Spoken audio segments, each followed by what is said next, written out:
faces. I'm here on faculty at USC. I've been playing for a long time, ever since college, back in the 70s. I've played a couple of times, back before we actually invented frisbees, I guess. I've been playing both locally here in LA, and I've had chances to coach different teams and whatnot. It's made me really think about the game itself, fundamentals and strategies, and I have a chance every so often to talk to your coaches and Ben and pass along little tidbits here and there. There are a couple concepts that we wanted to kind of get across or review and see if you guys understand them already, have them in your game already, or if you don't, maybe it'll get you thinking about what you're doing on the field. And we're going to show, we'll talk about this concept of field vision, field awareness, and then we'll see some video clips, some actual footage to see what this looks like in the field. So we wanted to do, we want to do a couple things just really briefly here.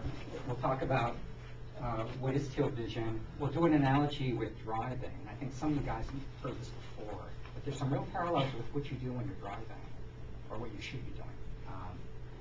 And then we'll talk about how that translates onto the field itself, and then see these footages. These are actually the main points that I want to get across here, that you might start thinking about as you play, if you don't already do this. And I've written it down here, so as we go through some of the slides, you can refer back to some of these points here. Okay. We'll get into what all these things mean.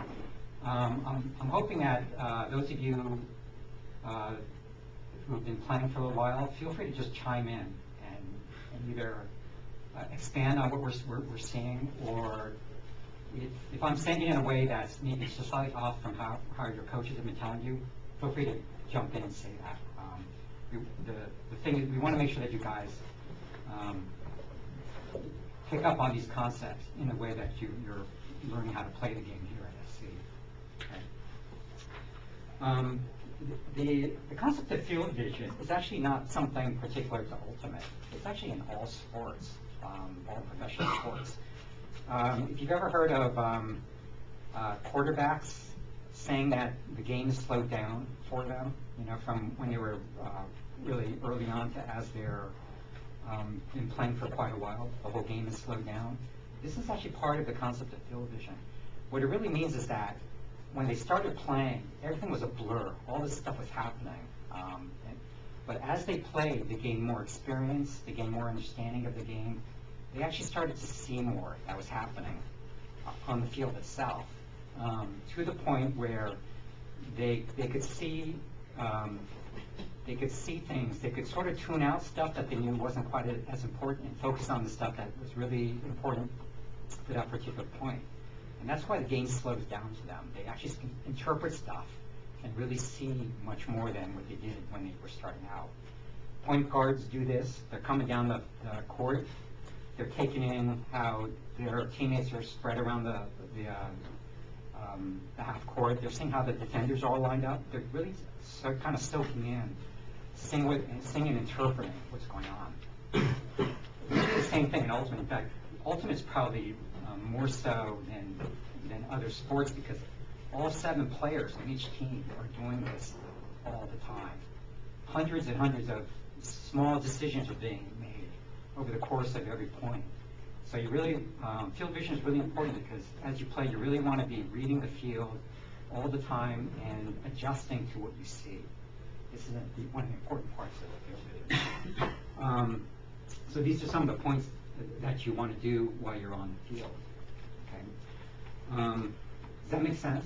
You probably watched enough sports on TV that you hear this, that commentators talk about all these other players having their ability to see things on the field and read and respond.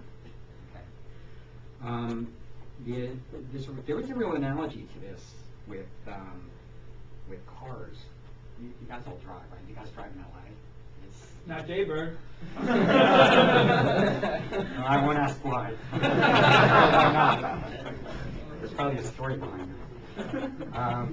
Actually, LA driving, I don't know if you're out there a lot, but on city streets and highways, there's actually a lot of inattentive drivers out there.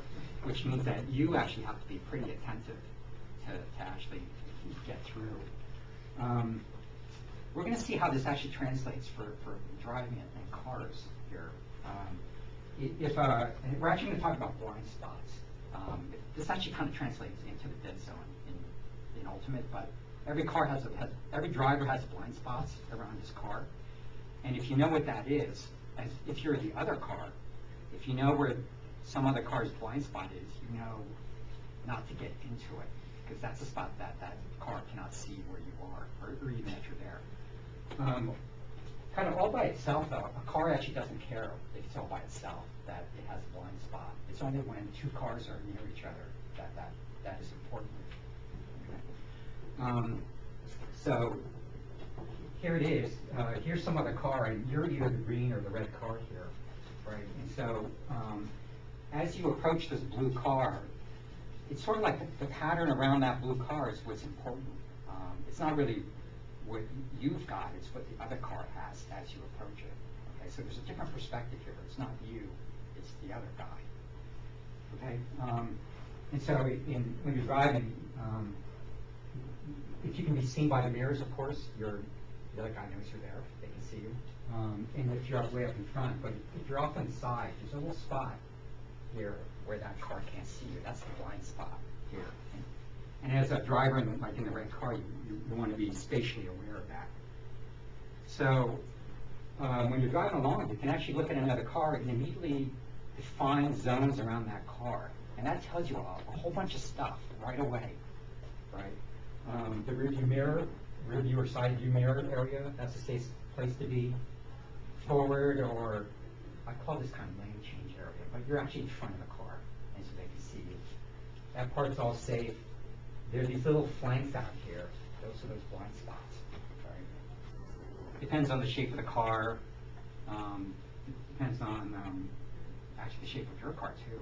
If you're driving a little tiny car and the guy's in a big SUV, he's way out. So that blind spot aspect is actually even more important. But immediately you know that there's the space around that car. There's space around this car, and if you identify what these are, boom, you know exactly where to go and where not to go. And you can picture this car's here, you're on the Santa Monica Freeway, there's 4 lanes, so there's all these cars out here. Each one of these has these. You can get that. You can start to get that spatial layout of where, as you're approaching these cars, where you're safe and where you're not safe. Okay, just by what you're reading the cars, and also based on how fast you're moving, how fast you're going, how fast you're going to be approaching into their zones. Okay, makes sense? Pretty straightforward, right? If you ever driving down and actually I see this a lot, almost every day. Somebody's driving around like this, and they're just looking like this. You know that car has big blind spots because they're not even looking at the mirrors. These things actually become blind spots for them because they're just like so focused on driving straight, or they're talking on their phone, which kind of does the same thing. So what does this mean in terms of Ultimate?